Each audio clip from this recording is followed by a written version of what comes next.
The Trump administration has taken another radical step that could further isolate the United States from its allies. Late last night, America withdrew from the United Nations Human Rights Council. The U.S. envoy to the United Nations, Nikki Haley, and Secretary of State Mike Pompeo made that announcement. They called the council biased. For too long, the Human Rights Council has been a protector of human rights abusers and a cesspool of political bias. Regrettably, it is now clear that our call for reform was not heeded. Human rights abusers continue to serve on and be elected to the Council.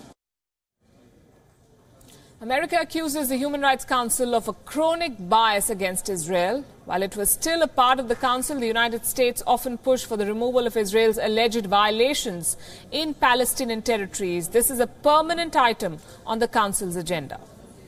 There are several countries on the Human Rights Council who do share our values. Many of them strongly urged us to remain engaged in the Council.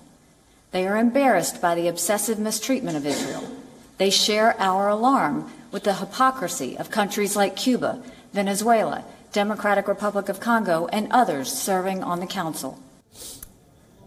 This is the third time that the U.S. under Donald Trump has pulled out of a multilateral engagement. The United States president sparked major rows and upset his country's old allies when he pulled out of the Paris Climate Accord and then the Iran nuclear deal earlier this year. As expected, Israeli Prime Minister Benjamin Netanyahu welcomed the move. The United Nations High Commissioner for Human Rights called it disappointing, but also said that he wasn't surprised. Now, when the UN Human Rights Council was set up in 2006, its purpose was to debate human rights issues and to pass resolutions on them. But since its inception, the Council has been a toothless tiger. Its resolutions are repetitive. They're non-binding on UN member states. The Trump administration withdrew from the Council, blaming it for double standards. Our next report examines if there is merit to this argument. It's perhaps for the first time that desks assigned to the United States at the UN Human Rights Council are empty.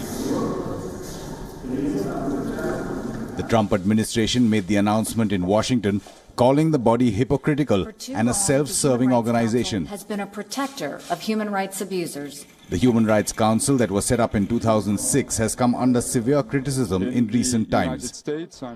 A report by the Council on Jammu and Kashmir has been slammed by the Indian government. The report ignores desperate attempts by terrorists from Pakistan to foment unrest in the valley.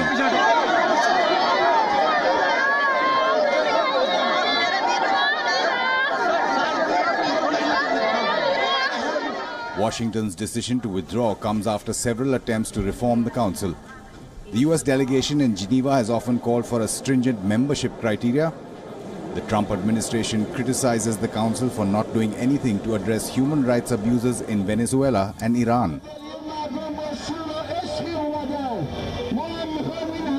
No one denies the fact that the UN needs to take steps to reform the world body. That is true for the Human Rights Council as well. Several of its resolutions are repetitive in nature and ignore the realities on the ground. Critics accuse the Council of failing to encourage discussion and debate on issues. They feel that most of the sessions are dominated by serial monologues. Selection of 47 member states has also come under question. Some of the present members are accused of gross human rights violations, while some others are blamed for double standards. Bureau Report, WION.